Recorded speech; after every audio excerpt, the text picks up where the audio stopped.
సహజంగా దేవుని పిల్లలైన వారు తరచుగా ఉపయోగించే పదం ఒకటి ఉంటుంది. అంటే ఎక్కువ మంది వాడరు కానీ కొంతమంది వాడతారు. అంటే ఎక్కువ మందే వాడతారు. కొంతమంది ఇక భక్తులుగా కనపడుతూ భక్తిహీనులుగా ఉన్నవారైతే ఆ పదం వాడరు. సహజంగా అందరూ వాడే పదం ఏంటంటే ప్రైజ్ ద లార్డ్ వాడతారు కదా. అడుగు తెలుగు వచ్చినా, ఇంగ్లీష్ వచ్చినా, గ్రీక్ భాష వచ్చినా రాకపోయినా ఏం వాడతారు? ప్రైజ్ ద లార్డ్ అంటారు. కొంతమంది దాన్నే కొంచెం మాడిఫై చేసి మరణాత అని, ఇంకొంతమంది హల్లెలూయా అని, ఇంకా కొంతమంది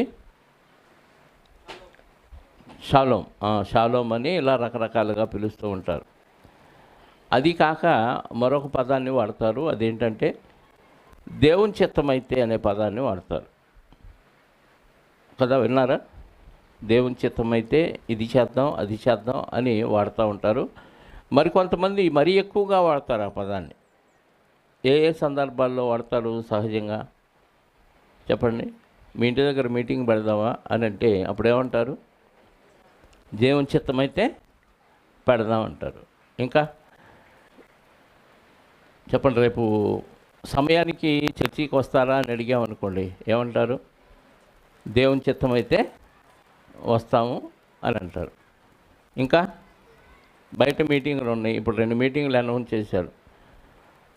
తెనాలి ప్రాంతం పేరేంటి? ఎడ్లలింగయ్య కాలనీ, లాల్పురం ఒకటి. మంగళవారం ఎడ్లలింగయ్య కాలనీ, శుక్రవారం లాల్పురంలో మరి పబ్లిక్ మీటింగులు ఉన్నాయి. వస్తారా అన్నాం అనుకోండి, చెప్పండి ఏమంటారు? దేవుని చిత్తమైతే వస్తామని అంటారు. ఇంకా ఇంకా ఏ విషయాల్లో పదాలు వాడతాం?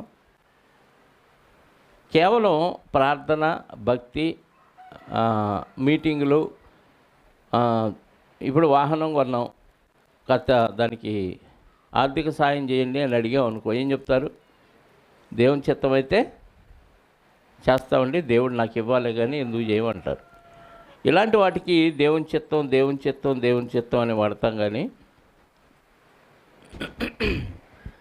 ఉదయాన్నే లేచి పనికి వెళ్తావా రేపు అని అడిగాం అనుకోండి, అక్కడ ఏమంటారు?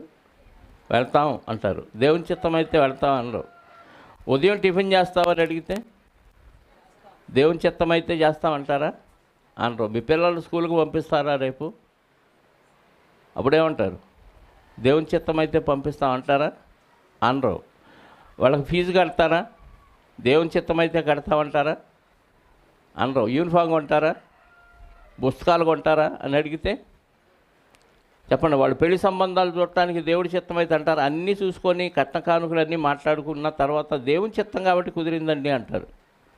మళ్ళీ అక్కడ ఒక రాంగు కదా. వాళ్ళ బట్టలు కొనే విషయంలో దేవుని చిత్తం అనరు, చదువుల విషయంలో అనరు, పనికి వెళ్ళే విషయంలో అనరు, తినే విషయంలో అనరు. రాత్రికి పనులకి వెళ్ళొచ్చి నిద్రపోతామని అంటే దేవుని చిత్తం అయితే నిద్రపోతా అనరు. ఖచ్చితంగా నాకు నిద్ర అవుతుంది, మీటింగ్ కన్నా మానేసి నిద్రే పోతామంటారు. అక్కడ దేవుని చిత్తం అనరు. అంటే దేనికి అనాలి, దేనికి అనకూడదు అనేది మనకి తెలియట్లా కదా. ఇంతకు అసలు దేవుని చిత్తం అంటే అర్థం చెప్పండి? దేవుని చిత్తం అంటే, దేవుని చిత్తం అంటే దేవుని యొక్క ఇష్టం. చిత్తం అంటే ఇష్టం, దేవుని యొక్క ఉద్దేశం. దేవుడు మనకి ఏం చెప్పితే ఏమి మంచో మనకి అది చేయటం దేవుని చిత్తం. మీకు అర్థమవుతుందా? మనం మంచిగా ఉండి దేవుని సన్నిధిలో నిలబడి పరలోకం రావటమే దేవుని చిత్తం. దానికోసం ఎన్ని కట్టడలు, విధులు దేవుడు పెట్టాడో వాటన్నిటినీ మనం నడుచుకోవటం దేవుడి ఇష్టం, దేవుడి చిత్తం. ప్రతిదానిని దేవుడి చిత్తం అని మనం వాడకూడదు కదా. ఇప్పుడు చాలామంది బాగున్నారా అని ఫోన్లో అడుగుతాను, ఫోన్ చేయగానే ఏం చెప్తారు? చెప్పాలి, మీరేం చెబుతారు? ఆ పదం రాదు. దేవుడి దయ వల్ల అనే పదం రాదు. బ్రహ్మాండంగా ఉన్నానంటారు. బాగున్నాను కూడా కాదు. ఏమంటారు? బ్రహ్మాండంగా ఉన్నాను. ఈ దేవుడి దయ లేకుండానే బాగున్నామా? ఎప్పుడు గుర్తుపెట్టుకోండి. ఆ వచనం చెప్తాను, ఎన్నోసార్లు చదివించాను. ప్రసంగి 5:19. ఒకరికి దేవుడు ధనధాన్య సమృద్ధిని ఇచ్చి, ఎన్నోసార్లు చదివాం, నోట్ అయిపోవాలి, అది బాగా గుర్తుండాలి. మరియు దేవుడు ఒకనికి ధన ధాన్య సమృద్ధిని ఇచ్చి దాని యందు తన భాగము అనుభవించుటకును అన్నపానములు పుచ్చుకొనుటకును తన కష్టార్జితమందు సంతోషించుటకును వీలు కలుగజేసిన ఎడల అతనికి ఆ స్థితి దేవుని ఆశీర్వాదం వలన వచ్చింది అనుకోవాలి. అంటే నువ్వు ఒక 5,000 నోట్లోకి పోయి ఆహారం తింటున్నావంటే, నువ్వేదన్నా సంపాదించావంటే, నీకు ఈ స్థితి ఉందంటే, నీకు ఈ పేరు ఉందంటే, ఈ గౌరవం సమాజంలో ఉంది అంటే అర్థం ఏంటి? దేవుడు ఇది మాకు అనుగ్రహించాడని మనం అర్థం చేసుకుంటే ఖచ్చితంగా ఇది దేవుడు వల్లనే నాకుంది, దేవుడు ఇస్తేనే నాకుంది. దేవుడు ఇవ్వకపోతే నువ్వు నమ్మినా నమ్మకపోయినా, అది దేవుడి పని నువ్వు చేసినా చేయకపోయినా ఒక స్థితి మనకు ఉంది అంటే అది దేవుడు ఇస్తే ఉందనేది ఖచ్చితంగా గుర్తుపెట్టుకోవాలి. ఇది భక్తులకు అర్థమైంది కానీ భక్తిహీనులకు అంత ఈజీగా అర్థం కాదు. దావీదు గారు కూడా బాగా దేవుడు రాజుగా చేసి బాగా జయాలనిచ్చి ఇతర శత్రు దేశాల మీదకి వెళ్ళినప్పుడు విజయాన్నిచ్చి బాగా వాళ్ళని కొల్లగొట్టుకొని సంపాదించుకున్న సొమ్ము ఎలా సంపాదించావయ్యా నువ్వు అని అడిగితే ఆయన నేను యుద్ధాలు చేసి కష్టపడి శత్రువుల్ని చంపి జయించి సంపాదించాను అనడు. దినవృత్తాంతాల గ్రంథం అనుకుంటా ఒక మాట చూడండి, దినవృత్తాంతాల మొదటి గ్రంథంలో 29వ అధ్యాయం అనుకుంటా,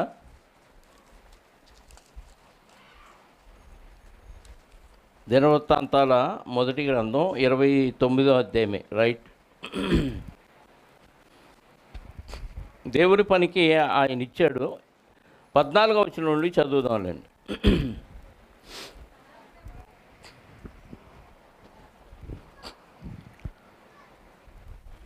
11 నుంచి చదవండి.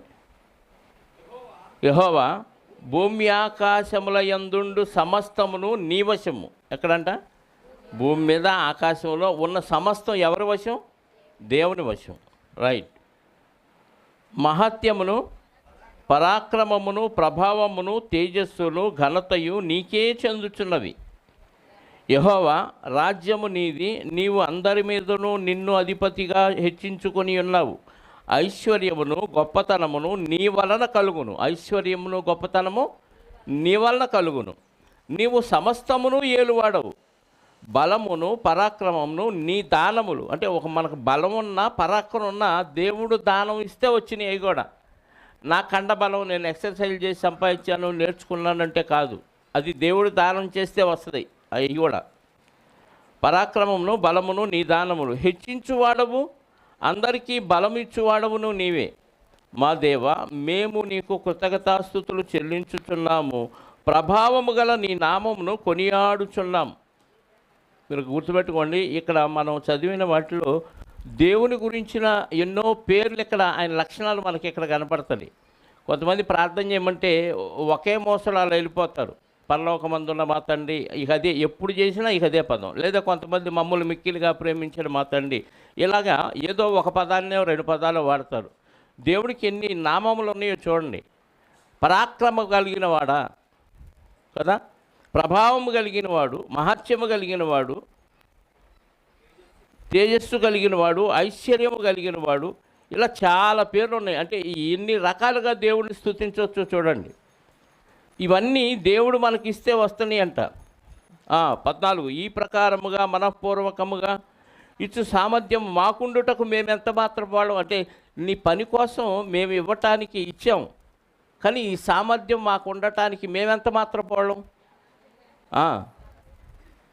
మేమెంత మాత్రపోవారము, నా జనులు ఎంత మాత్రపోవారు. సమస్తమును నీ వలననే కలిగిన. అంటే మనకి ఎంత రాబడి రావాలో, ఎంత మనం దేవునికి ఇవ్వాలో అదంతా ఎవరి వలన జరిగిందంట? దేవుని వలన జరిగింది. ఇచ్చే మనసు నీకు ఉండాలి. దేవుడు ఇచ్చే మనసు దేవుడు కలిగి ఉంటాడు. ఇవన్నీ ఇవ్వటానికి మాకు సామర్థ్యం ఎక్కడది? ఇవన్నీ సామర్థ్యం కూడా నువ్వే మాకు ఇచ్చావు, నీ వల్లనే కలిగాను కదా. నీ సంపాద్యములో కొంత, నీ సంపాద్యం. ఎవరి సంపాద్యం ఇది? మీకు అర్థమవుతుందా? ఇప్పుడు మనం ఈరోజు సంపాదించామనుకో, ఈరోజు వెళ్ళలేదనుకోండి, నిన్న సంపాదించిన సంపాద్యం ఎవరి వల్ల వచ్చింది మనకి? దేవుడి వల్ల. నువ్వు ఎంత కష్టపడినా సాయంత్రానికి రూపాయి డబ్బులు రావు, దేవుడు ఇవ్వాల నీకు. ఎవరు కష్టపడి సంపాదించినా, ఎవరు కష్టపడకుండా దేవుడు వాళ్ళకి ఇచ్చినా అది దేవుడి ఆశీర్వాదం వల్ల వచ్చింది అనుకోవాలి. మా సంపాద్యము నీ వల్లనే మాకు కలిగింది అంటే ఏ మనిషికి ఎంత సంపాదన వచ్చినా అది దేవుడి వల్లనే కలిగిద్ది, దేవుడు ఇస్తే కలిగిద్ది, అది గుర్తుపెట్టుకోండి. నీ సంపాద్యములో కొంత మేము నీకు ఇచ్చి ఉన్నాము, మా పితరులందరి వల్లనే మేమును నీ సన్నిధిని అతిథులం, గెస్టులం, పరదేశులమని ఉన్నాం. ఈ దేశం కాదు మనది, పరలోకం మంది. ఈ దేశం ఏది యాత్రికులుగా వచ్చాం, పరదేశులు మన ఈ దేశం కాదు.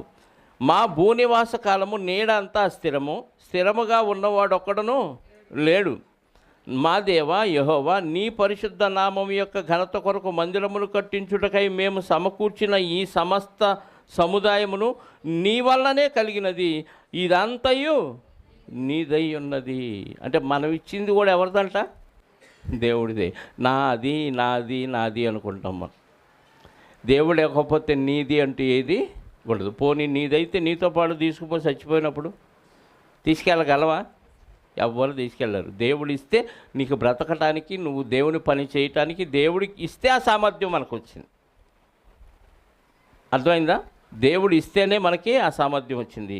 ఇప్పుడు నీ చిత్తమైతే నాకు ఇవ్వు అని అడగాలి, కానీ నాకు ఇవ్వు ఇవ్వు ఇవ్వు అని అడుగుతాం తప్ప నీ చిత్తమైతే అని అడగవు. సామెతల గ్రంథంలో కదా ఉంటుంది, ఇమ్ము ఇమ్ము ఇమ్ము అని అడుగుద్దంట. ఏంటది? జలగ. సామెతల గ్రంథం కదా. ఇమ్ము ఇమ్ము అనునవి 3వ 4వ కలవ అనే మాట ఉంటుందండి సామెతల గ్రంథంలో. చాలు అననివి 15వ వచనం 30వ అధ్యాయము సామెతల గ్రంథం.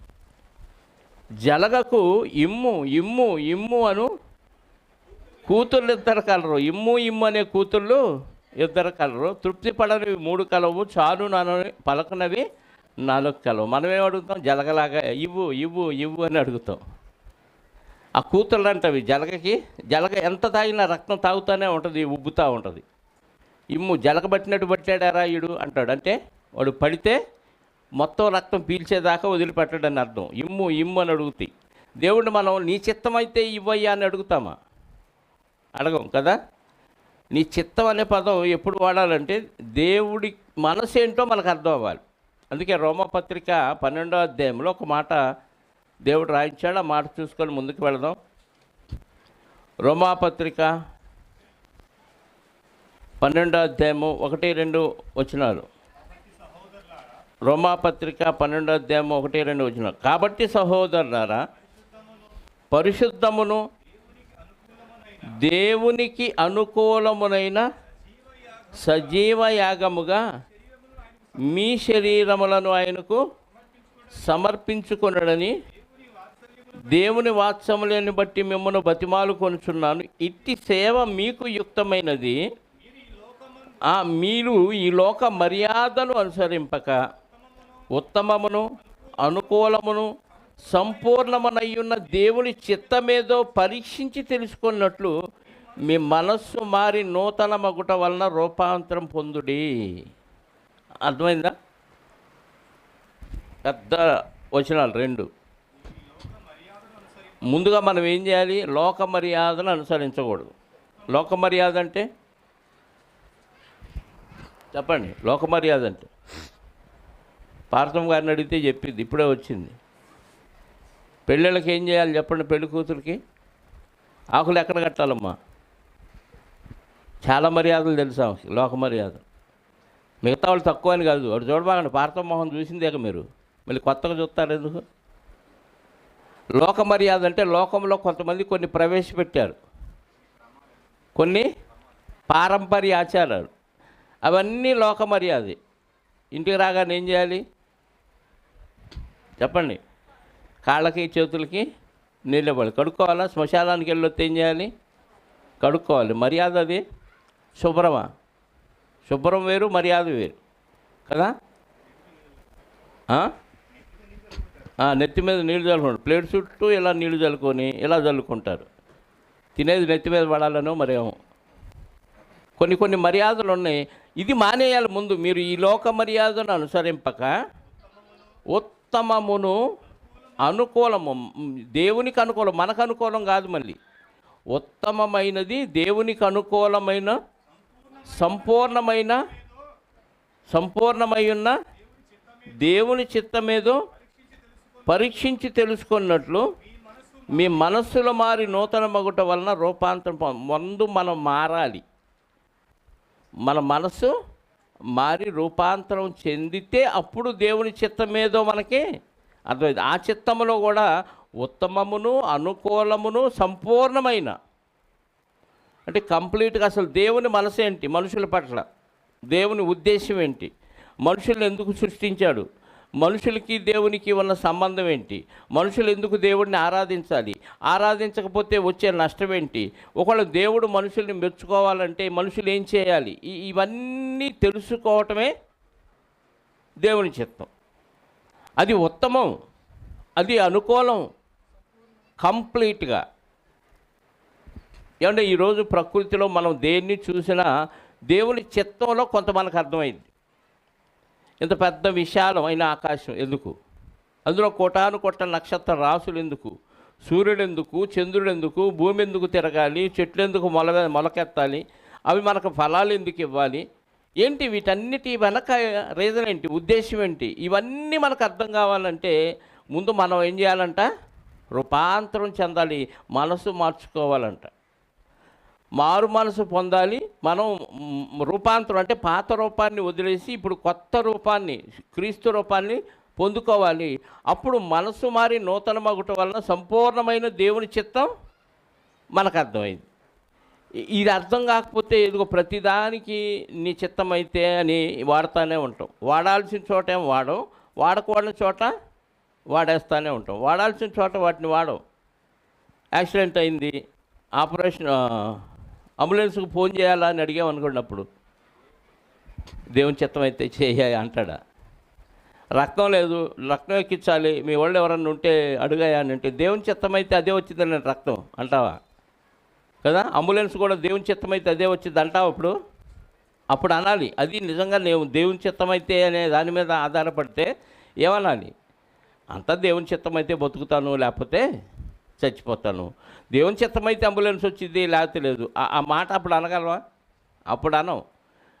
మీటింగ్ పెట్టండి అంటే దేవుని చిత్తం, కానుక ఏంటంటే దేవుని చిత్తం, పెళ్లి చేయండి అంటే మీ పిల్లలకి చెప్పండి దేవుని చిత్తం అయితే చేస్తామండి అని అనరు. ఎట్టయినా సరే ఎన్ని ఊర్లైనా తిరిగి సంబంధం చూసి మరీ చేయాల్సింది.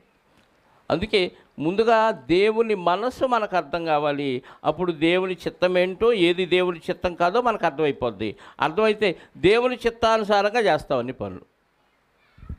ఉదయం లేచిన దగ్గర నుంచి సాయంత్రం పడుకునే వరకు మనం చేసే ప్రతి పని ఒకసారి రిమైండ్ చేసుకోండి, గుర్తు చేసుకోండి. ఈ పని నేను చేస్తున్నాను, ఇది దేవుని చిత్తమా కాదా? ఎలా అర్థమైంది చెప్పండి? పలాని పనికి వెళ్ళాలి, ఇది దేవుని చిత్తమా కాదా చెప్పండి? మన వాహనం కొనడానికి వెళ్ళాలనుకున్నాం, OLXలో చూసాం, ప్రార్థన చేసుకున్నాం. పరిచర్యకు, నా కొరకు కాదు, దేనికి? పరిచర్యకు వాడాలి. ఇంట్లో ఏదైనా వస్తువు అవసరమైతే, మన వ్యాపారానికి ఏదైనా వస్తువు అవసరమైతే అప్పు చేసి మరీ ఎలా కొంటామో, దేవుని పనికి ఇది దేవుని చిత్తం అయితే దేవుడిస్తాడు. చిత్తం కాదనుకోండి ఇవ్వడం. డబ్బులు లేవు, వెళ్ళిపోయాం, కొంత అమౌంట్ తీసుకొని వెళ్ళిపోయాం. సహోదరులు కొంతమందికి ఫోన్లు చేసాం, టపా పడిపోయినాయి, ఆయనకి ఇవ్వాల్సింది ఇచ్చాం, బండి తీసుకొని వచ్చేసాం. దేవుని చిత్తం కాబట్టి, దేవుని మీద ఆధారపడ్డాం కాబట్టి మన దగ్గర ఏమీ లేకపోయినా అప్పుడప్పుడు పని అయిపోయింది. అట్లా అయింది దేవుని చిత్తం అయితే. అందుకే ఇచ్చే సామర్థ్యం మాకు నీ వల్లనే కలిగింది, మా సంపాదన అంతా నీదే అంటున్నాడు దావీదు గారు. చదివారు ఆ పదం దినవృత్తాంతాలు 1 గ్రంథం 29లో. ఇదంతా మేము నీకు ఇవ్వడానికి మాకు ఏ సామర్థ్యం ఉంది? ఈ సామర్థ్యం అంతా నువ్వు ఇచ్చిందే. ఈ ప్రకారం మనపూర్వకంగా ఇట్టి సామర్థ్యము మధ్యలో ఏదో ఎగిరిపోయింది.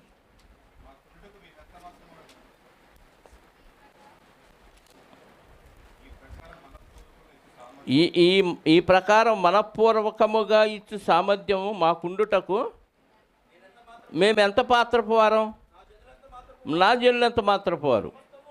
సమస్తము నీ వలననే కలిగెను గనుక కదా, నీ సంపాద్యములో కొంత మేము నీకు ఇచ్చి ఉన్నాము. నీ సంపాద్యములో కొంత మేము నీకు ఇచ్చి ఉన్నాం.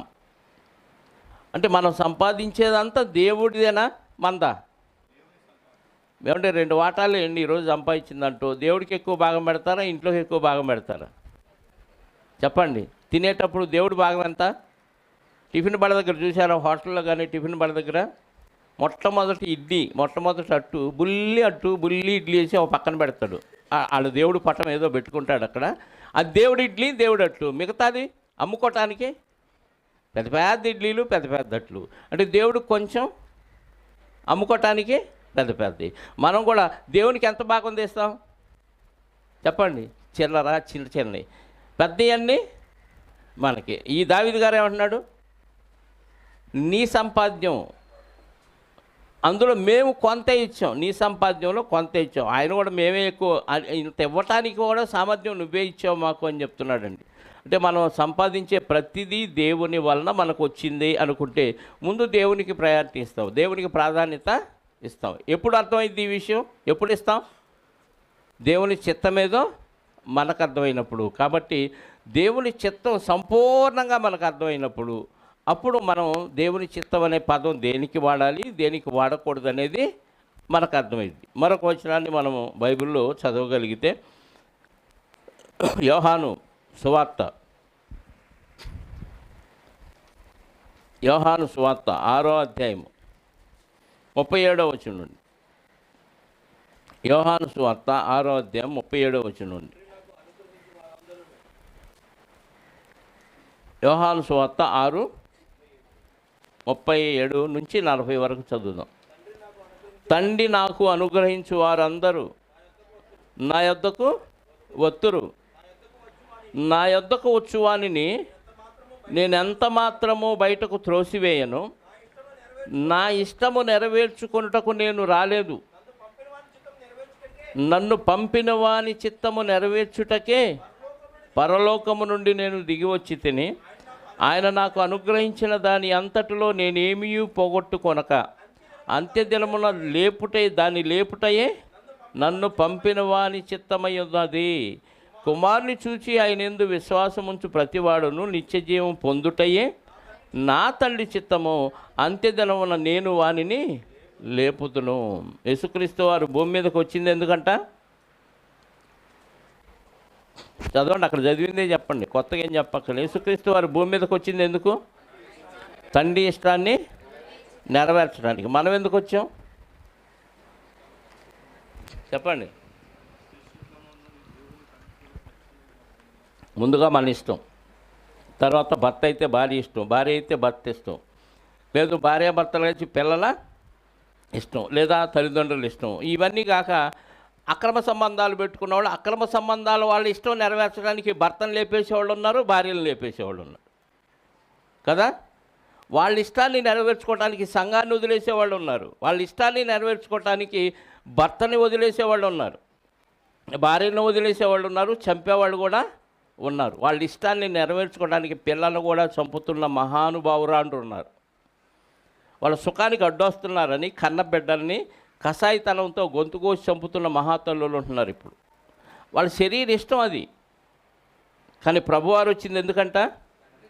తండ్రి చిత్తాన్ని నెరవేర్చడానికి. ఏమన్నా ఒక్కరోజు కంప్లీట్గా, ఇన్ని సంవత్సరాల్లో ఒకే ఒక్కరోజు కంప్లీట్గా దేవుని చిత్తాన్ని నెరవేర్చిన వాళ్ళు ఎంతమంది ఉన్నారు చెప్పండి? ఇన్ని సంవత్సరాల్లో, సంవత్సరానికి 365 రోజుల్లో ఒకరోజు కంప్లీట్గా ఉదయం లేచిన దగ్గర నుంచి రాత్రి పడుకునే వరకు దేవుని చిత్తాన్ని నెరవేర్చిన రోజు ఒకటి ఉందా మీ జీవితంలో? లేదు కదా.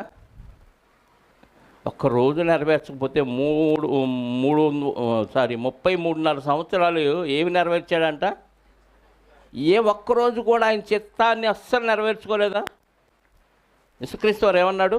భూమి మీద నీ చిత్తము నెరవేర్చుటకే నేను వచ్చి ఉన్నాను కానీ నా చిత్తము నెరవేర్చుకోలేదు అంటున్నాడు. అంటే 33.5 సంవత్సరాల్లో ఒక్కరోజు కూడా తన ఇష్టాన్ని నెరవేర్చుకోలేదా? తనకిష్టమైన తినే విషయంలో నెరవేర్చుకోలేదు, తనకిష్టమైన బట్టలు కొనుక్కునే విషయంలో నెరవేర్చుకోలేదు, తనకిష్టమైన పడక మీద పడుకొని నిద్రపోలేదు, తనకిష్టమైన కార్యక్రమాలు చేయటానికి కూడా ఆయన వాడుకోలేదు సమయాన్ని. అంటే 33.5 సంవత్సరాలు దేవుడి చిత్తమేదో అదే చేశాడు తప్ప ఒక్కరోజు కూడా తన ఇష్టాన్ని నెరవేర్చుకోలేదు. మనం ఒక్కరోజు కూడా దేవుని ఇష్టాన్ని కంప్లీట్గా నెరవేర్చలేదు. ఎంత తేడానో చూడండి. ఆయన 33.5 సంవత్సరాలే, మనం 40, 50, 60 సంవత్సరాలు పైబడినా కానీ ఒక్క రోజు కూడా పూర్తిగా దేవుని చిత్తాన్ని నెరవేర్చలేదంటే అసలు దేవుని చిత్తం మనకి ఏమర్థమైంది చెప్పండి?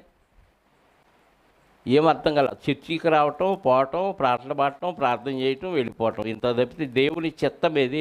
భూమి ఆకాశాల్లో దేవుడు ఎందుకు సృజించాడు, మనకు బతుకెందుకు ఇచ్చాడు, మనల్ని ఎందుకు పోషిస్తున్నాడు, ఇవన్నీ ఆలోచిస్తే ఆయన మనసు మనకు అర్థం అవ్వాలండి. దేవుని మనసు అర్థం కాని వాళ్ళకి దేవుడు భక్తి ఉండదు, నామకార్థ భక్తి.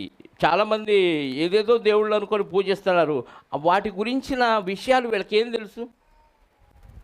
దేవుడు ఉన్నాడు, ఆయన ఆత్మ సర్వ సృష్టిని కలిగించాడు కాబట్టి ఆయన చిత్తం ఈ ప్రకృతిని చూస్తే మనకు అర్థమవుతుంది. ఆయన ఉద్దేశం ఏంటి అనేది ప్రకృతిని చూస్తే అర్థమవుతుంది. ఆయన ఉద్దేశం బైబిల్లో దేవుడు రాయించాడు కాబట్టి మనకు అర్థమవుతుంది. దేవుడు రాయించకుండా మనుషులు కల్పించిన వాటికి చిత్తమేముంటుంది? వీళ్ళు కొన్ని సృజించుకొని వాటిని ఆరాధిస్తారంతే. కానీ సర్వలోకాల్ని కలిగించిన దేవుడు ఒక చిత్తం కలిగి ఉన్నాడు, ఒక ఉద్దేశాన్ని కలిగి ఉన్నాడు. అది మనకు అర్థం అవ్వాలంటే మనం రూపాంతరం చెందాలి, మారు మనసు పొందాలి, పరీక్షించి తెలుసుకోవాలి దేవుని చిత్తం ఏదో. అప్పుడు మనకు పూర్తిగా దేవుని చిత్తం అర్థమైంది. దేవుని చిత్తం అర్థమైతేనే ఎప్పుడు ఆ పదాన్ని వాడాలో, ఎప్పుడు వాడకూడదో మనకు అర్థమైంది. మరొక వచనం చూడండి, మత్తయి సువార్త 6వ అధ్యాయము. మత్తయి సువార్త 6వ అధ్యాయం.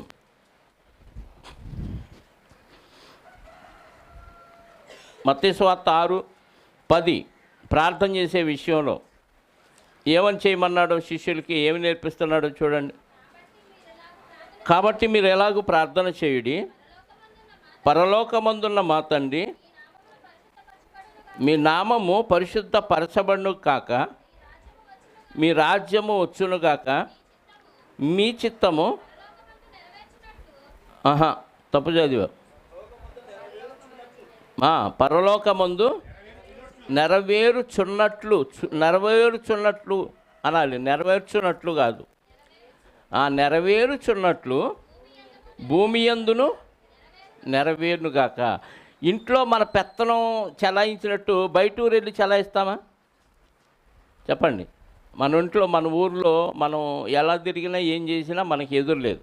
అయితే పొరుగురు వెళ్ళి ఇలాగే చలామణి చేస్తే సాగిద్దా చెప్పండి? సాగదు కదా. పరలోకంలో దేవుని చిత్తం నెరవేరుతుందంట. అంటే దేవుడు ఏది చెబితే ఖచ్చితంగా అదే జరిగిద్ది. భూమి మీద జరిగిద్దా చెప్పాలి? జరిగిద్దా జరగదా? అర్థమవుతుందా? భూమి మీద దేవుడు ఏదనుకుంటే జరిగిద్దా జరగదా? జరిగిద్దా? అందరూ ఉదాహరణకి ఆ పేతురు మొదటి పత్రిక అదేనా 3వ అధ్యాయము, 2వ పత్రిక 3వ అధ్యాయం 9వ వచనం. కొందరు ఆలస్యమని ఎంచుకున్నట్లు ప్రభు తన వాగ్దానముల గురించి ఆలస్యం చేయువాడు కాడు కానీ ఎవడునూ నశింపవలనని ఇచ్చేయింపక అందరూ అంతటా మారు మనసు పొందవలనని కోరుచు మీ ఎళ్ళ దీర్ఘత. అందరూ నశించవలనని ఇచ్చేయింపకంటే అర్థం ఏంటి? అందరూ చెప్పండి మారు మనసు పొందాలని ఇష్టపడుతున్నాడు. ఇప్పుడు ఆ ఇష్టం భూమి మీద నెరవేరుతుందా చెప్పండి? నెరవేరుతుందా నెరవేరట్లేదా? ఇప్పుడు ఈ పేటలోనే అందరూ మారు మనసు పొందారా? పొందలా. అంటే ఇప్పుడు దేవుని చిత్తం ఇక్కడ నెరవేరిందా నెరవేరలేదా? నెరవేరలే. పరలోకంలో దేవుని చిత్తం ఆయన ఏది చెబితే అది ఖచ్చితంగా దేవదూతలు నెరవేరుస్తారు. పరలోకంలో ఎవరున్నారు? దేవదూతలు ఉన్నారు, కోటాను కోట్ల దేవదూతలు ఉన్నారు. దేవదూతలు దేవుడు ఏది చెబితే అది ఖచ్చితంగా నెరవేరుస్తారు. పరలోకమందు నీ చిత్తము నెరవేరుచున్నట్లు భూమి మీద నెరవేరును గాక అంటున్నాం. గాక అంటున్నాం, కింద కాక పెడుతున్నాం. దేవుడికే గాక అనేది అంటే సరిపోయిద్దా, నెరవేర్చాలా? అన్నం ఉడుకును గాక అనండి, కాక లేకపోతే కింద గాక గాక అంటే ఉడికిద్దా? మరి ఏం చేయాలి? మంట పెట్టాలి కింద కదా. మరి నీ చిత్తము భూమి మీద నెరవేరును గాక అని ప్రార్థన చేస్తున్నారు. నెరవేర్చాల్సిన వాళ్ళు ఎవరు? మనమేనా? అంటే దేవదూతలు అక్కడ నెరవేరుస్తున్నారు. భూమి మీద ఆయన చిత్తము నెరవేరాలంటే మనం నెరవేర్చాలి. మరి దేవుని చిత్తం ఏదో తెలిస్తే కదా మనం నెరవేర్చాల్సింది. పోనీ తెలిసినా నెరవేరుస్తామా? తెలిసినా మనం నెరవేర్చమండి. అందుకే దేవుడు ప్రార్థన విషయంలో నెరవేరు గాక అంటే సరిపోదు నాన్న, మీరే నెరవేర్చాలి. ఎందుకంటే నా కుమారుడైన యేసుక్రీస్తు వారు తన ఇష్టాన్ని నెరవేర్చుకోవటానికి భూమి మీదకి రాలేదు, నా ఇష్టాన్ని నెరవేర్చడానికే ఆయన భూమి మీదకి వచ్చి సమస్తం ఆయనకి ఇచ్చిన ఆయుష్కాలం అంతా నా చిత్తాన్నే నెరవేర్చాడు. కాబట్టి మీరు కూడా ఎలా ఉండాలి? దేవుడి చిత్తాన్ని నెరవేర్చాలి. నెరవేర్చాలంటే పరీక్షించి ఆయన చిత్తం ఏదో తెలుసుకోవాలా వద్దా? ఖచ్చితంగా ఆయన చిత్తం ఏదో తెలుసుకోవాలి. తెలుసుకోవాలి మనం ఆయన చిత్తాన్ని భూమి మీద నెరవేర్చప్పుడు అనాలి, పరలోకమందు నీ చిత్తం ఎలాగైతే దేవదూతల మధ్య నెరవేరుతుందో ఇక్కడ కూడా నీ చిత్తాన్ని మేము నెరవేరుస్తున్నాం తండ్రి అని అంటే అప్పుడు శభాష్ అంటాడు దేవుడు. మనం అసలు అడుగు తీసి ఇటు పెట్టకుండా, ఏ ప్రార్థనలకి రాకుండా, ఏ మాట వాక్యం వినకుండా, ఎవరికీ వాక్యం చెప్పకుండా, వాక్యానుసారంగా మనం బ్రతకకుండా నీ చిత్తము నెరవేరు గాక గాక అంటే ఉపయోగం ఏముంది చెప్పండి? ఏ ప్రయోజనం లేదు. కాబట్టి మనమే ఆయన చిత్తాన్ని నెరవేర్చవలసిన వారమై ఉన్నాం. యోహాను సువార్త 9వ అధ్యాయము, యోహాను సువార్త 9వ అధ్యాయము, కొద్ది ముందు సర్దుకోండి అమ్మ, వర్షం పడుతుంది, లోపలికి వస్తారు. యోహాను సువార్త 9వ అధ్యాయము 31వ వచనం. యోహాను సువార్త 9వ అధ్యాయం 31వ వచనం. ఇంకా సర్దుకోండి. యోహాను సువార్త 9వ అధ్యాయం 31వ వచనం. దేవుడు పాపుల మనవి ఆలకింపడని ఎరుగుదుము, ఎవడైనను దైవభక్తుడై ఉండి ఆయన చిత్తము చొప్పున జరిగించిన ఎడల ఆయన మన మనవి, ఎవరి మనవి? ఎవరి మనవి ఆలకించును? దేవుని చిత్తాన్ని జరిగించిన వాని మనవి ఆలకిస్తాడు. జరిగించిన వాని మనవి ఇప్పుడు మరి ప్రార్థన చేయమంటున్నారే, దేవుని చిత్తాన్ని జరిగించిన వాళ్ళు మారలేదు, బాప్తీసం తీసుకోలేదు, నాకు అది చేయమని ఇది చేయమని రికమెండేషన్ చేయాలి అని ప్రార్థన చేయమంటున్నారు. ఇప్పుడు ఆలకిస్తాడా చెప్పండి? మీకు అర్థమవుతుందా లేదా నేను చెప్పేది? తెలుగులోని చెబుతున్నాను. నువ్వు బాప్తీసం పొందల, మారు మనసు పొందల, దేవుడి విషయంలో ఏమీ తెలియదు, నువ్వు మారకుండా నాకు తలనొప్పి తగ్గి కాళ్ళు నొప్పి తగ్గి మా అబ్బాయి డిగ్రీలు పాస్ అయ్యేటట్టు ప్రార్థన చేయి, మా అమ్మాయికి పెళ్లి కావాలి ప్రార్థన చేయాలంటే చేయొచ్చా చేయకూడదా? చేయకూడనవాడిని ఎటా చూస్తాడు? చేయనన్నవాడిని. ఈడేం పాస్టు ప్రార్థన చేయమంటే చేయను అన్నాడండి, అంత ఖండితంగా చెప్పాడండి అంటారా అనరా? మరి చేసే పాస్టర్ పరిస్థితి ఏంటి? అడు దరిద్రుడైనా, తాగుబోతైనా, తిరుగుబోతైనా, మారినా మారకపోయినా అయ్యగారు ప్రార్థన చేయగనగానే ప్రార్థన చేస్తాడు. 10వ పరకో చేతిలో పెడతారు. వీడు ప్రార్థన ఎందుకు చేస్తాడు? ఆ 10వ పరకో తీసుకోవటం కోసం చేస్తాడు. దేవుని ఉగ్రత ఎంత భయంకరంగా ఉంటుందో అర్థం కావట్లేదు. నేను అందుకే ప్రార్థన చేయమన్న వాళ్ళందరినీ అడుగుతా, బయట మీటింగులకి వెళ్తే ఏమడుగుతాను? మీరు బాప్తీసం పొందారా? ఎందుకు తీసుకోలేదు? మరి ఎంతకాలం నుంచి చర్చికి వెళ్తున్నారు? మీరు తీసుకోపోవడానికి కారణం ఏంటంటే ఏందోనయ్య అట్ట వెళ్ళిపోతుంది, పోతావు అట్టాగే కాలం అలా వెళ్ళిపోతుందంట. వెళ్ళిపోయింది, బతుకున్నంతకాలం కాలం తన పని చేసుకుపోతానే ఉంటుంది, మనమే పోతాం ఏదో ఒక రోజు. దేవుని చిత్తం ఏదో తెలుసుకోకుండా మన ఇష్టానుసారంగా బతకూడదండి. దైవ చిత్తానుసారంగా నువ్వు ప్రవర్తిస్తే అప్పుడు దేవుడు, చెప్పండి, ఎవరు మన వాళ్ళకి ఇస్తాడు? దేవుని చిత్తాన్ని నెరవేర్చడం అంటే క్రియలు చేసిన వారి మొర దేవుడు ఆలకిస్తాడు. క్రియలు చేయకుండా, చెప్పండి, క్రియలు చేయకుండా ఆలకించడు. ఒకవేళ క్రియలు చేశాం, ఉదాహరణకి దేవుడు ఆయన మొర ఎవరు మొర వింటాడు అంటే దేవుని ఎవడైనను దైవభక్తుడై ఉండి ఆయన చిత్తము చొప్పున జరిగించిన ఎడల భక్తుడై ఉండాలి. నంబర్ 1 అంటే నమ్మి బాప్తీసం పొందినవాడే దేవుని భక్తుడు. ఎవడైనా దైవభక్తుడై ఉండి భక్తుడై ఉండి ఏం చేయాలి? దేవుడి ఇష్టం ఏదో తెలుసుకొని దాని చొప్పున జరిగించడం అంటే ప్రవర్తించాలి, అంటే క్రియలు చేయాలి. జరిగించిన ఎడల ఆయన వారి మనవి ఆలకిస్తాడు. ఇప్పుడు దైవభక్తుడు ఆయన చిత్తాన్ని నెరవేర్చాడు, ప్రార్థన చేశాడు, ఇస్తాడా? ఈ మాట బట్టి ఇస్తాడు. కానీ కొన్ని ఇవ్వడు. ఎందుకు ఇవ్వడు అని అంటే అది ఆయన చిత్తం కాదు.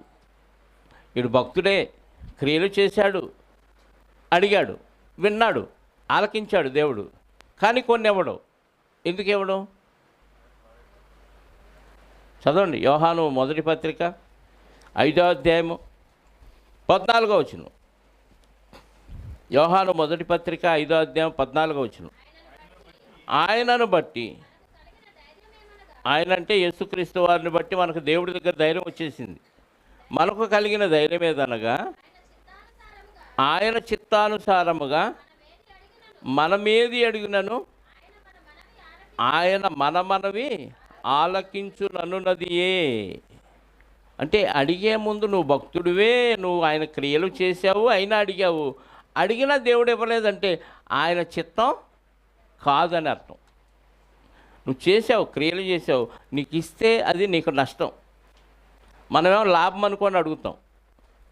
మన దగ్గర ఉన్నది తీసినా మనకి ఏదైనా ఇచ్చినా దేవుడికి ఇష్టమైతే ఇస్తాడు. అది మనకి ఇష్టం కాకపోతే, మనకి ఇష్టమైనా దేవుడికి నచ్చకపోతే ఇవ్వడు.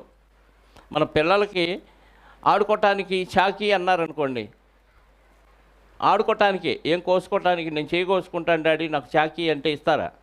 ఎవరు? నేను ఆడుకుంటాను కత్తితో ఇవ్వని అంటే చెప్పాలి, ఇస్తారా? ఇరా. ఎందుకు ఎవరు?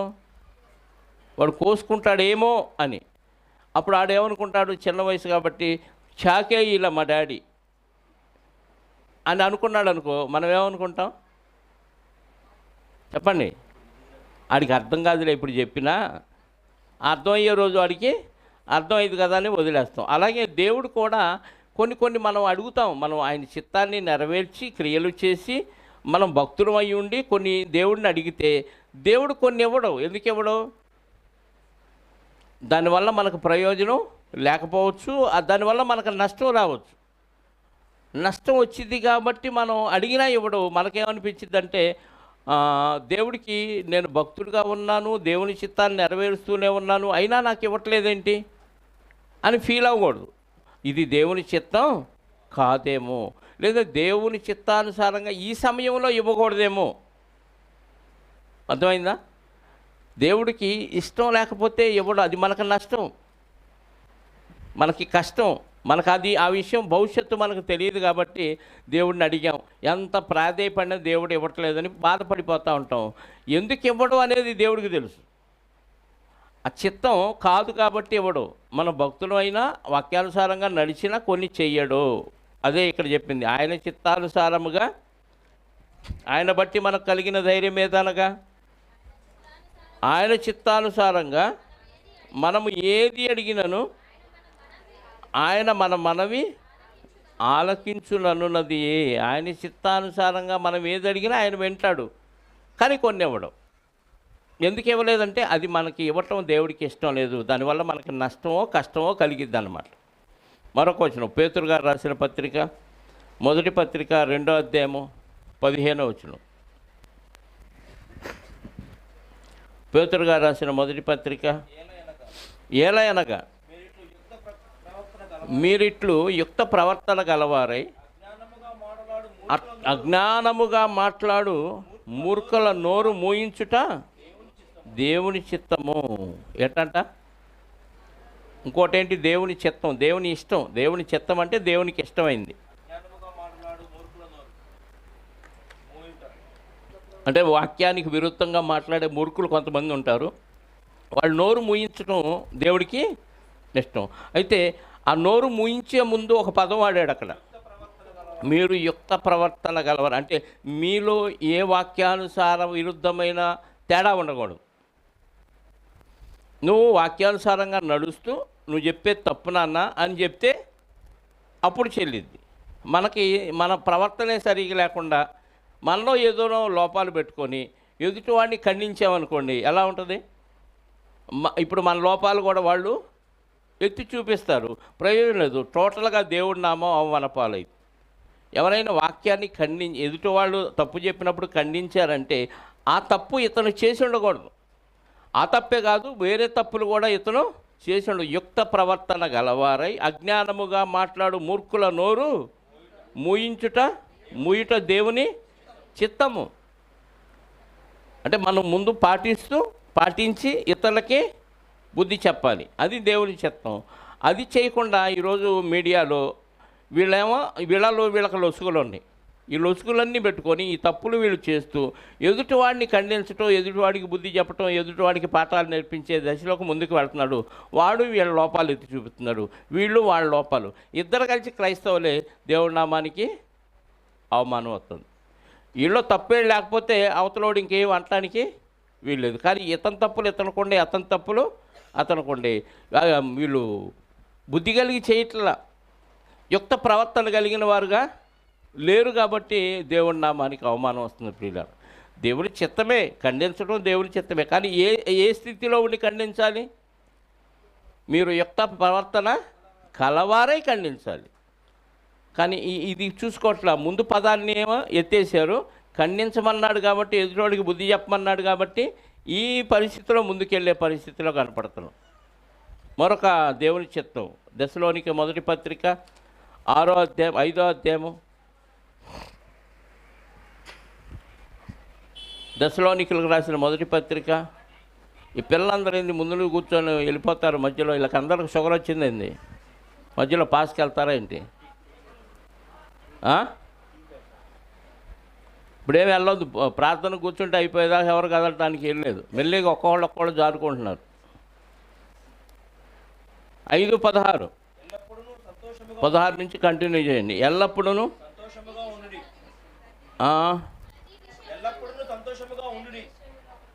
ప్రతి విషయమందు కృతజ్ఞతాస్తుతులు చెల్లించుడి, ఇలాగు చేయుట యేసుక్రీస్తునందు మీ విషయములో దేవుని చిత్తము. ఎల్లప్పుడూ కృతజ్ఞతాస్తుతులు చెల్లించండి, ఇలాగు చేయుట యేసుక్రీస్తునందు మీ విషయములో, మీ అంటే పరిశుద్ధుల విషయంలో, దేవుని చిత్తము. అంటే ప్రతిసారి ప్రతిరోజు మనం ఏం చేయాలి చెప్పండి? దేవుని చిత్తాన్ని నెరవేర్చాలి. ఎలా? ప్రతి విషయంలో కృతజ్ఞతాస్తుతులు చెల్లించటం. అంటే నేను అడుగు బయటికి వేసే ముందు దేవుడికి థ్యాంక్స్ చెప్పాలి, వేసి తిరిగి మళ్ళీ ఇంటికి వచ్చిన తర్వాత దేవుడికి థ్యాంక్స్ చెప్పాలి, అక్కడికి వెళ్ళిన తర్వాత ఆ పని విషయంలో దేవునికి థ్యాంక్స్ చెప్పాలి. నువ్వు ఏది కొంటన్నా, ఏది అమ్మినా, ఏది చేసినా ప్రతి విషయంలో ఏం చేయాలి? దేవునికి ప్రార్థన చేసుకొని బయలుదేరాం, అక్కడ ప్రార్థన చేసుకొని బయలుదేరాం, మార్గమధ్యంలో వచ్చేసాం, ఇంటికి వచ్చినాక ప్రార్థన చేసుకున్నాం, బండి అమ్మినప్పుడు ప్రార్థన చేసుకున్నాం. ఇలా ప్రతి విషయంలో దేవునికి థ్యాంక్స్ చెప్పి దేవుడిని అడిగి మనం పనిచేయాలి. అప్పుడు దేవుడు మెచ్చుకుంటాడు. అది దేవుని చిత్తం. ఇలాగూ చేయుట యేసుక్రీస్తునందు మీ విషయంలో దేవుని చిత్తము.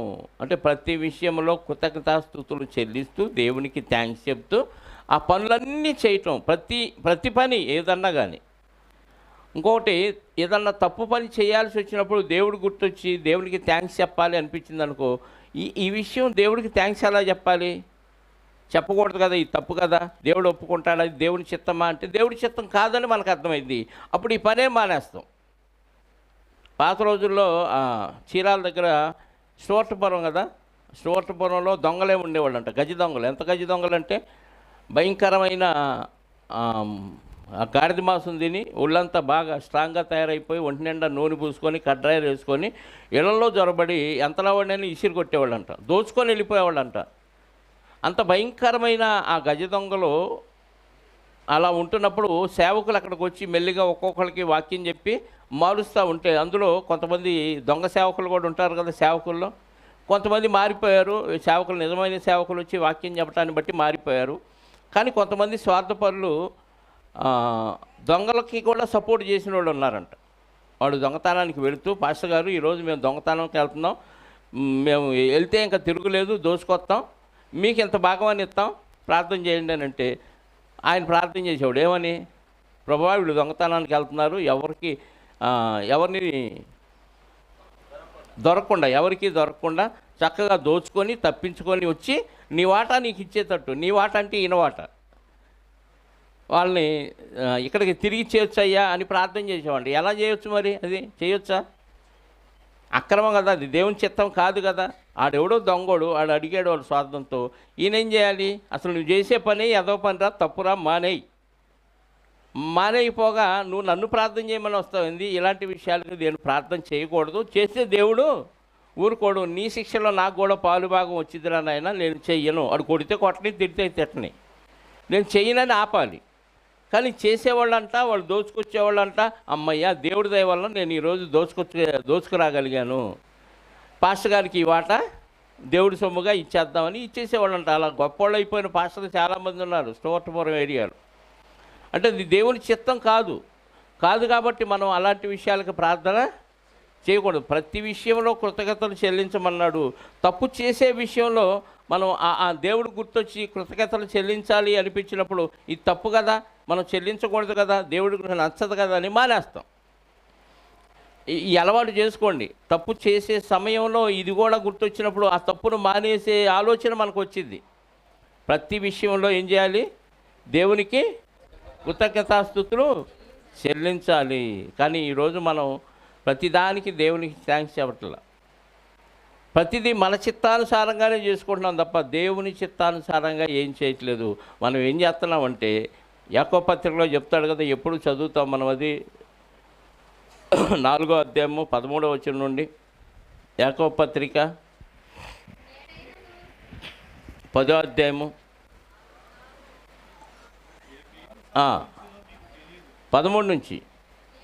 నేడైనను రేపైనను ఒకానొక పట్టణానికి వెళ్ళి అక్కడ 1 సంవత్సరం ఉండి వ్యాపారము చేసి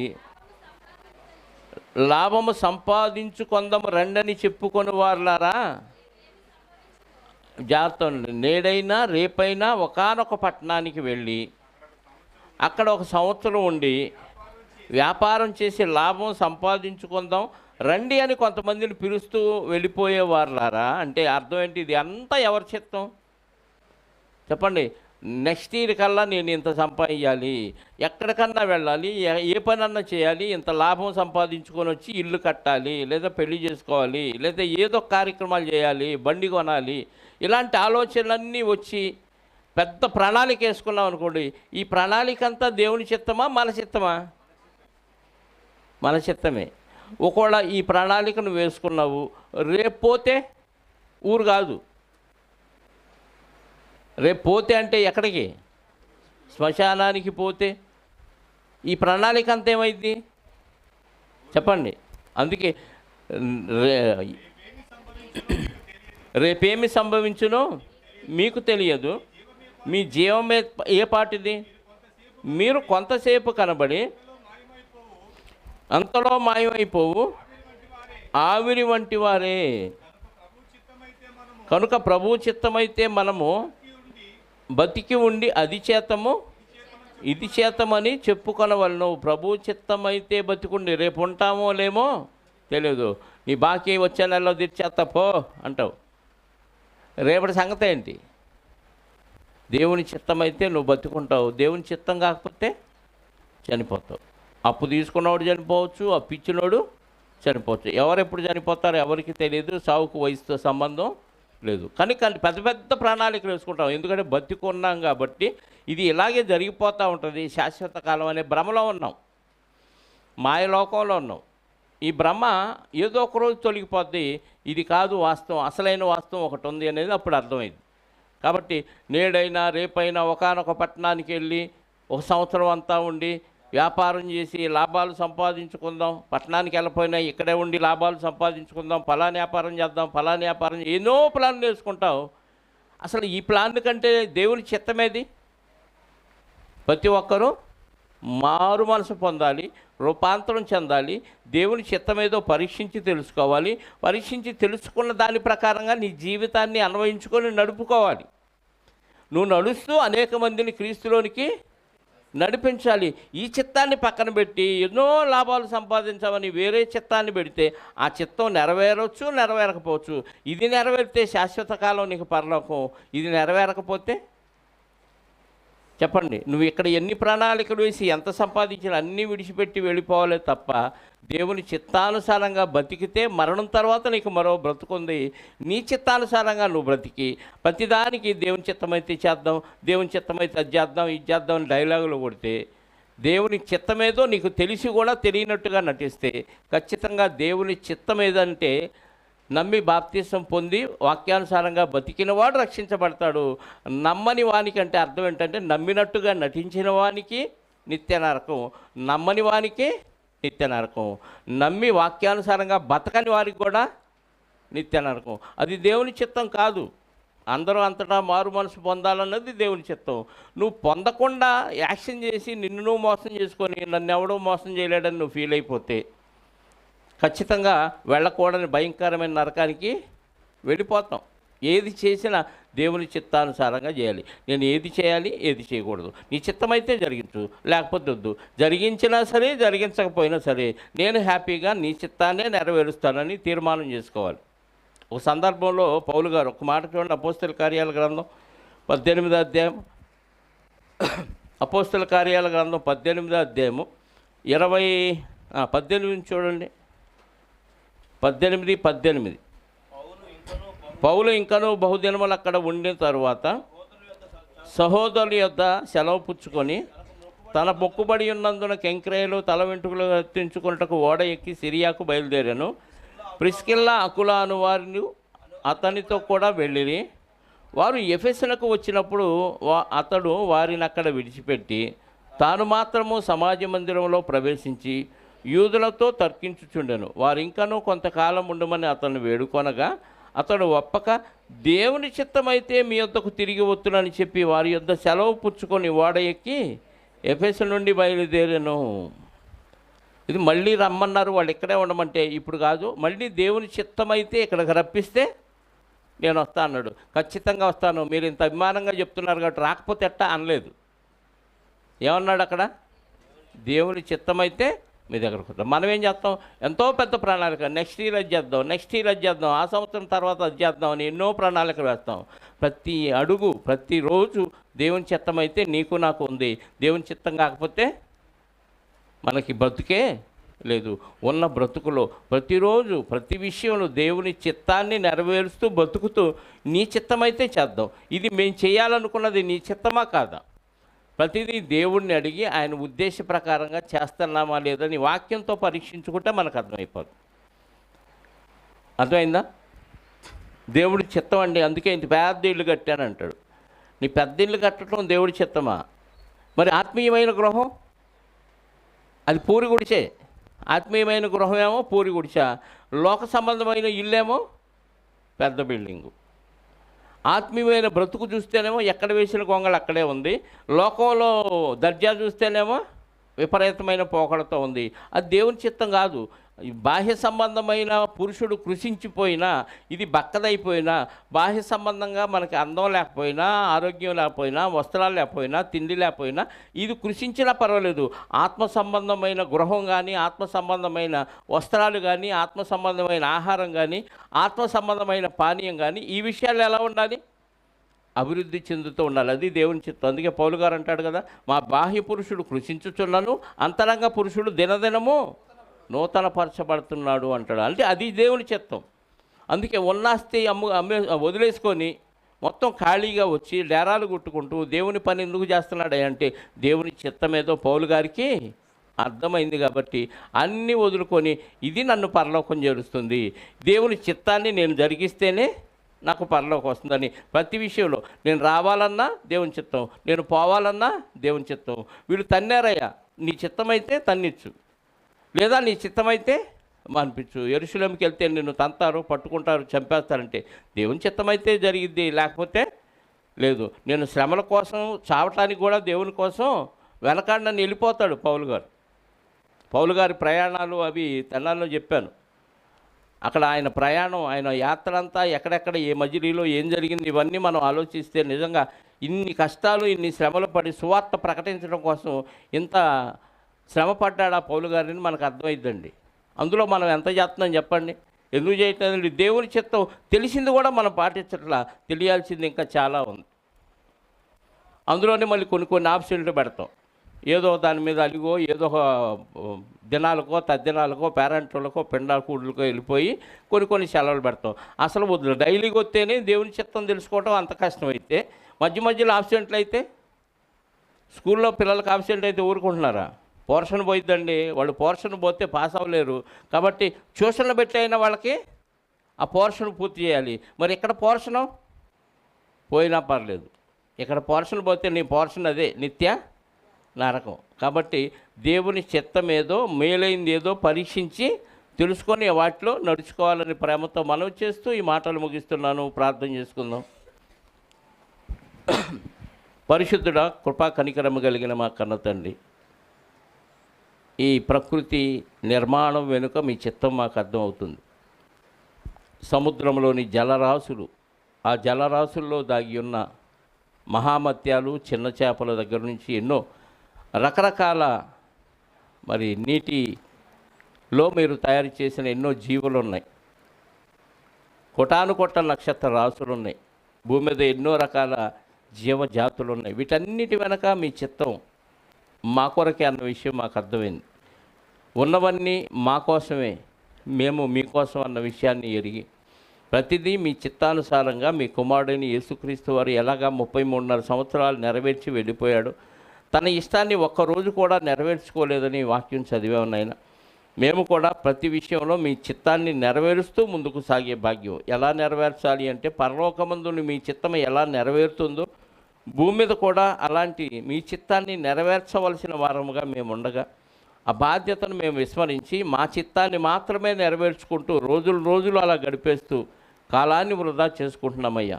ఈ స్థితిలో మమ్మల్ని ఇంకా బతికించి మాకు మేలుకొలుపు దయచేసినందుకు స్తోత్రాలు చెల్లిస్తూ, ఇక నుంచి అయినా మీ చిత్తానుసారంగా ప్రతి విషయంలో మేము ముందుకు సాగటానికి సహాయాన్ని దయచేయండి. దావీదు గారు అన్నట్లుగా మాకు కలిగి ఉన్నవన్నీ నీ వల్లనే కలిగినాయి, మేమిచ్చిన సంపాదనలో కొంత మీ వల్ల మాకు వచ్చిందే మీ సంపాదన అని ఆయన ఎలాగైతే చెప్పాడో, మాకు కలిగి ఉన్నవన్నీ మీవన్న విషయాన్ని ఎరిగి మీ చిత్తానుసారంగా మా ధనాన్ని, మా సమయాన్ని, మా ఆరోగ్యాన్ని, మా ఆయుష్కాలాన్ని మీ కొరకు క్రీస్తులాగా ఖర్చు పెట్టే మనసును మాకు అనుగ్రహించమని కోరుకుంటూ, వచ్చిన బిడ్డలందరినీ సురక్షితంగా వారి గృహాలకు అలాగే మమ్మల్ని మరొక ఆరాధనకు చేర్చమని కోరుకుంటూ, వచ్చిన వారిలో ఎవరెవరికి ఎలాంటి అవసరాలు ఉన్నాయో ప్రతి అవసరత మీ చిత్తమైతే తీర్చమని కోరుకుంటూ, మా రక్షకుడు నీ ప్రియకుమారుడైన క్రీస్తు యేసు అతి పరిశుద్ధమైన నామములో ప్రార్థించి అడిగి వేడుకొనుచున్నాను పరలోకపు తండ్రి, ఆమేన్. మనందరికన్నా తండ్రి అయిన దేవుని ప్రేమ, ఆయన ప్రియకుమారుడైన యేసుక్రీస్తు వారి కృప, పరిశుద్ధాత్మ యొక్క అన్యోన్య సహవాసము ఇప్పుడు ఎల్లప్పుడూ సకల పరిశుద్ధులకు సదాకాలము తోడయుండి నడిపించునుగాక. ఆమేన్. అందరికీ వందనాలు. Thank you very much.